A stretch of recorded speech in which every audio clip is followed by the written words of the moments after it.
Hi viewers, welcome to our channel teacher director. ఈ వీడియోలో మనం 6వ తరగతి సెమిస్టర్ 2కి సంబంధించి ఫస్ట్ చాప్టర్ అయినటువంటి బీజగణితం అనే పాఠాన్ని మనం డిస్కస్ చేసుకుందాం. బీజగణిత పరిచయం.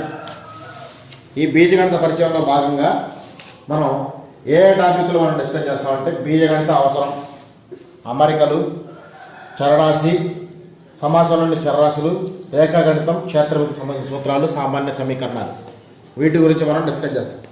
అసలు దీంట్లో మనకి ఇచ్చినటువంటి ఫస్ట్ టాపిక్ ఏంటంటే అమరికలు, సూత్రాల రూపకల్పన. అమరికలు, సూత్రాల రూపకల్పన అంటే ఫర్ ఎగ్జాంపుల్ నేను ఒక రేఖాఖండాన్ని ఏర్పరచాలి, లేదంటే ఒక లైన్ ఏర్పరచాలి అంటే నాకు దగ్గర ఒక పుల్ల అవసరం. అంతేగా, ఒక రేఖాఖండం అంటే ఒక లైనే, ఒక రేఖ అవసరం. లేదా నేను 2 గీతల్ని లంబంగా ఏర్పరచాలి, 2 పుల్లలు అవసరం. ఓకేనా, దీన్ని లంబం అంటాం, 90 డిగ్రీస్ అంటాం. 2 పుల్లలు, 2 అగ్గి పుల్లలు అవసరం. తర్వాత ఒక త్రిభుజాన్ని ఏర్పరచాలి అనుకో, 3 పుల్లలు అవసరం, 1 2 3. ఓకేనా, కాబట్టి ఒక త్రిభుజాన్ని మనం ఏర్పరచాలి అంటే మనకి 3 అగ్గి పుల్లలు అవసరం. మనకు అగ్గి పుల్లలు అన్నట్టు మీరు పుల్లలు అనుకున్నా పర్లా. అగ్గి పుల్లలు అంటే స్ట్రైట్గా ఉంటుంది కాబట్టి ఈజీగా ఉంటుంది.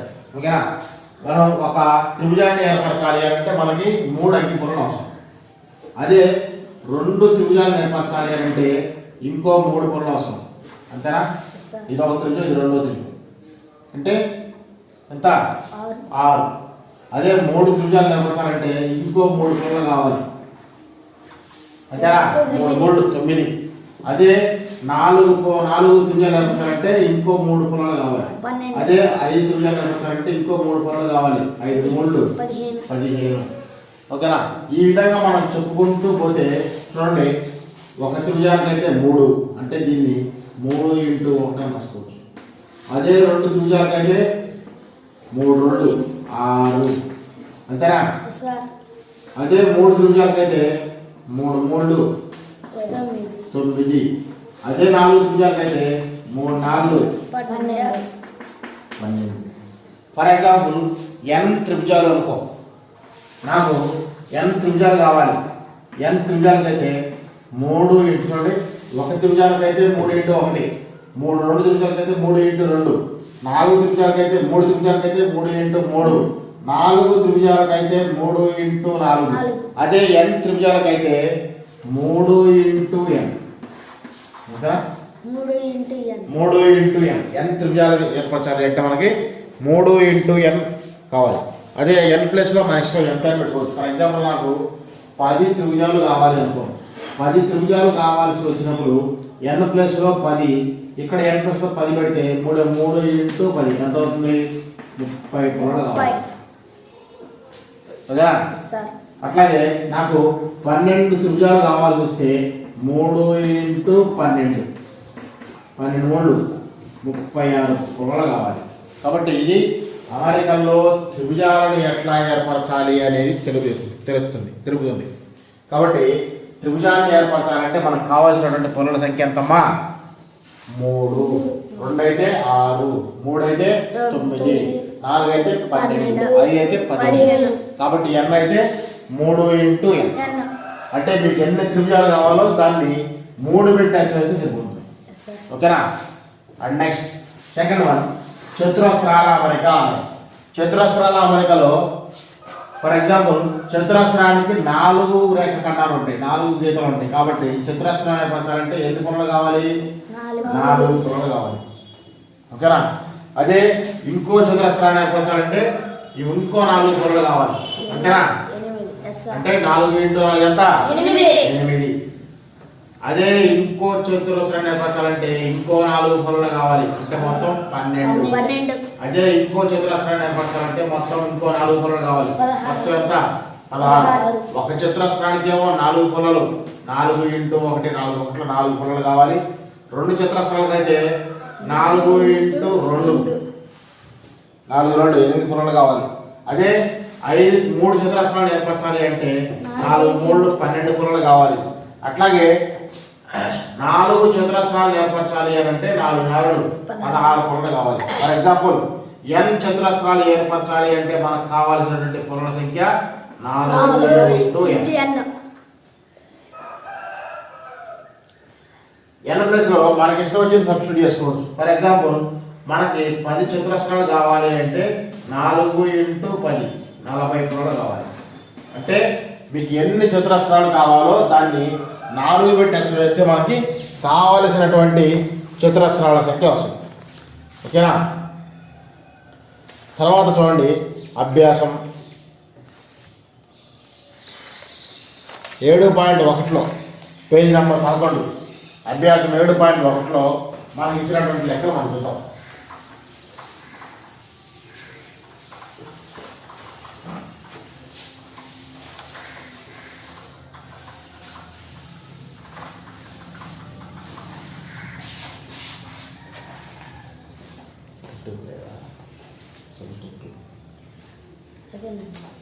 అభ్యాసం 7.1లో పేజీ నెంబర్ 11 పేజీలో అభ్యాసం 7.1లో ఫస్ట్ లెక్క ఏమన్నంటే క్రింది ఆకారాలలో ఏర్పరచడానికి కావలసిన అగ్గి పుల్లల సంఖ్య కనుగొనడానికి సూత్రం రాయండి అన్నాడు. చూడండి, క్రింది అమరికలను ఏర్పరచడానికి కావలసిన అగ్గి పుల్లల సంఖ్యకు సూత్రాన్ని రాయండి అన్నాడు. చూడండి, ఫస్ట్ మనకి ఇచ్చినటువంటి అక్షరం టీ. ఓకేనా? ఒక టీని మనం ఏర్పరచాలంటే మనకి 1 2 పుల్లలు కావాలి. అంతేనా? అదే 2 టీలు ఏర్పరచడానికి ఎన్ని కావాలి? ఇంకో 2 పుల్లలు కావాలి. ఓకేనా? అదే 3 టీలు ఏర్పరచాలంటే ఇంకో 2 పుల్లలు కావాలి. అదే 4 టీలు ఏర్పరచాలంటే ఇంకో 2 పుల్లలు. అదే ఇంకో టీలు ఏర్పరచాలంటే ఇంకో 2 పుల్లలు. అంటే 1 టీని ఏర్పరచడానికి 2 ఇంటూ 1 ఎంతమ్మా? 2 పుల్లలు అవసరం. 2 టీలు ఏర్పరచాలి అంటే 2 టీలు ఏర్పరచాలంటే 2 ఇంటూ 2 4 పుల్లలు అవసరం. అంతేనా? అదే 3 టీలు ఏర్పరచాలి అంటే 2 ఇంటూ 3 6 పుల్లలు అవసరం. అదే 4 టీలు ఏర్పరచాలంటే 2 ఇంటూ 4 8 పుల్లలు అవసరం. ఈ విధంగా n టీలు ఏర్పరచాలి అంటే 2 ఇంటూ n. ఇంకా కాబట్టి టీ అనే అక్షరాన్ని ఏర్పరచడానికి ఎన్ని అగ్గి పుల్లలు అవసరం, దానికి సంబంధించి సూత్రాన్ని రాయమండి అన్నప్పుడు ఈ విధంగా మనం రాస్తాం. కాబట్టి 1 టీని ఏర్పరచడానికి అవసరమయ్యే పుల్లలు 2 స్టెప్స్ ఈ విధంగా రాయాలి. 2 టీలు ఏర్పరచడానికి కావలసిన అగ్గి పుల్లలు 4, 3 టీలు ఏర్పరచడానికి కావలసిన అగ్గి పుల్లలు 6 ఆ విధంగా రాస్తాం. ఓకేనా? అండ్ నెక్స్ట్ తర్వాత అక్షరం మనకి ఏం చేయాలంటే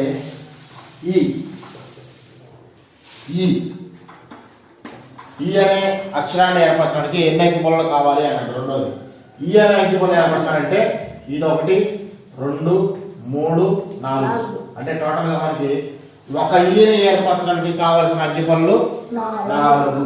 అదే 2 ఈలు ఏర్పరచాలి అనుకో, 2 ఈలు ఏర్పడడానికి ఎన్ని కావాలి? ఇంకో 4 కావాలి. అంతేనా? అంటే 4 + 4 8 అవుతుంది. దీన్నే 4 ఇంటూ 2 అని వస్తుంది.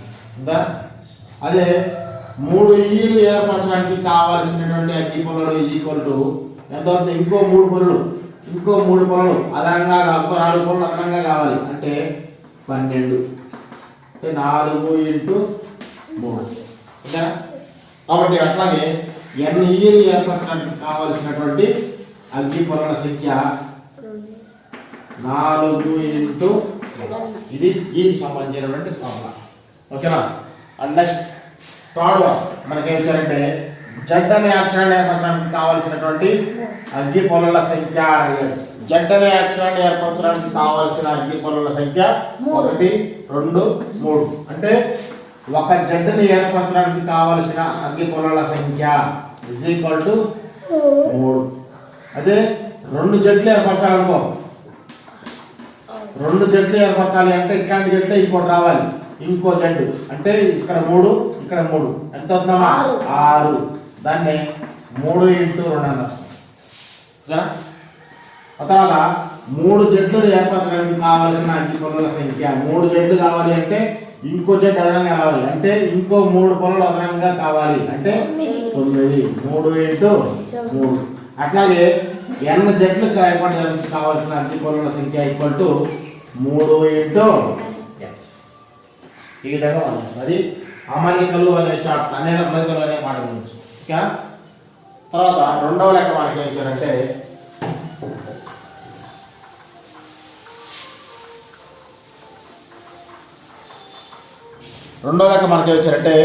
ఒక గదిలో ఉండే ఫ్యాన్ల సంఖ్యకు ప్రతి ఫ్యాన్కు ఉండే బ్లేడ్ల సంఖ్యకు గల సంబంధానికి సూత్రాన్ని రాయండి అన్నాడు. చూడండి, ఒక గదిలో ఉండే ఫ్యాన్ల సంఖ్యకు దానికి ఉండే బ్లేడ్లు అంటే వాటికి ఉండే రెక్కల సంఖ్యకు గల సూత్రం. ఫర్ ఎగ్జాంపుల్, ఒక ఫ్యాన్కి 3 రెక్కలు ఉంటాయి అంతే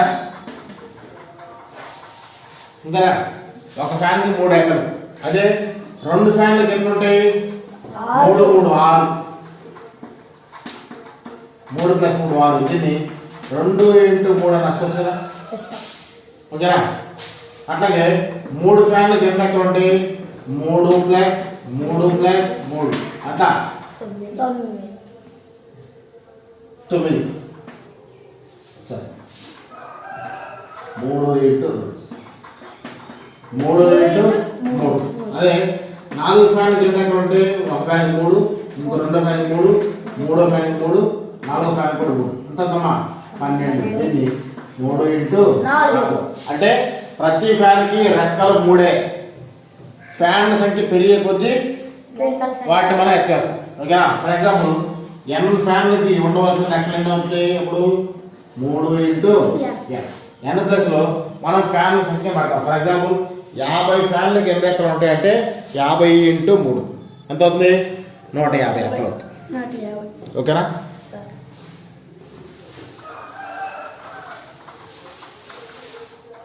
నెక్స్ట్ థర్డ్ వన్ ఏమన్నానంటే, ఒక పెన్ను ధర 7 రూపాయలు అయినా n పెన్నులు కనుగొనడానికి సూత్రం రాయండి అన్నాడు. ఒక పెన్ను ధర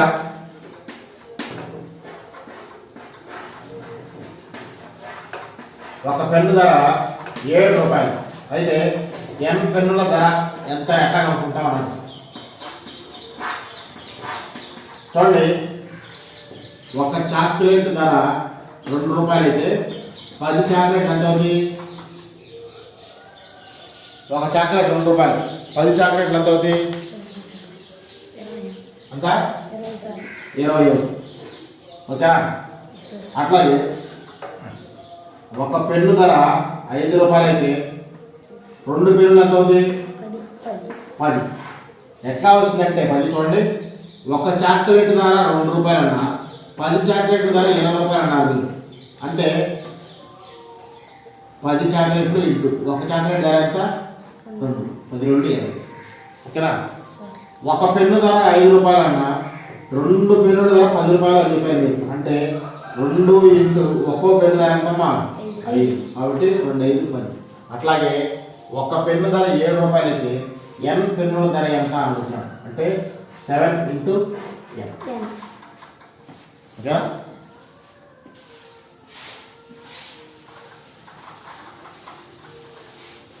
తర్వాత 4వ లెక్క ఏమంటే, క్యూ పుస్తకాలు కొనడానికి 25 క్యూ అవసరం. క్యూ పుస్తకాలు కొనడానికి 25 క్యూ అవసరం. అయితే ఒక్కొక్క పుస్తకం ధర ఎంతో కనుగొనడానికి సూత్రం రాయండి అన్నాడు. క్యూ పుస్తకాలు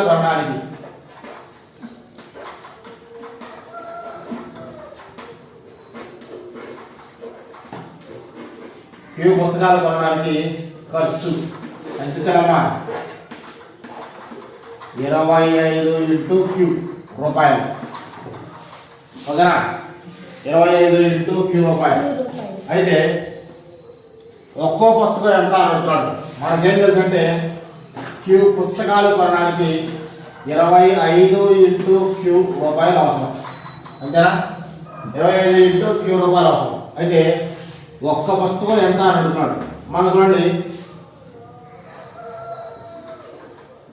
5 పెన్నుల ధర 10 రూపాయలు అయితే ఒక్క పెన్ను ధర ఎంత అవుతుంది? 5 పెన్నుల ధర 10 రూపాయలు అయితే ఒక్క పెన్ను ధర ఎంత అవుతుంది? రూపాయలు.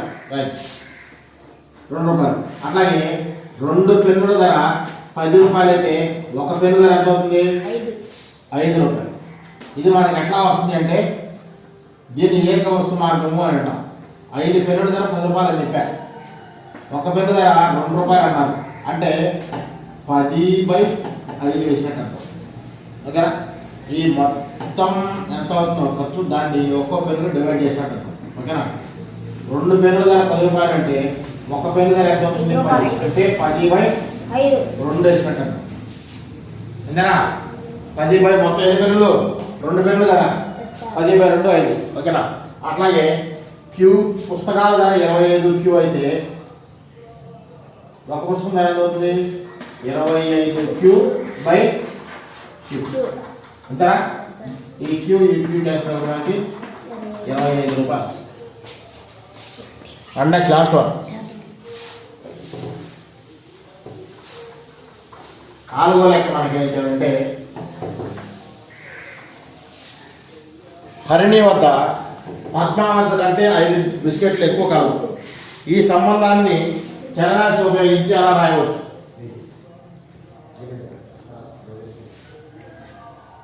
హరిణి వద్ద పద్మా దగ్గర కంటే 5 బిస్కెట్లు ఎక్కువ కలవు. ఈ సంబంధాన్ని చరరాశి వై ఉపయోగించి అలా రాయవచ్చు.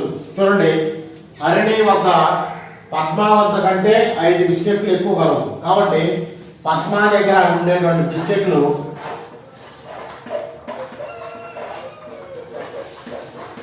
పద్మా దగ్గర ఉండే బిస్కెట్లు వై అనుకున్నాం, ఎందుకంటే వాడు వైలో చెప్పమన్నాడు కాబట్టి. In terms of Y Padma దగ్గర ఉండే బిస్కెట్లు వై అనుకున్నాం. ఇప్పుడు ఏమన్నాడంటే హరిణి దగ్గర ఉండే బిస్కెట్లు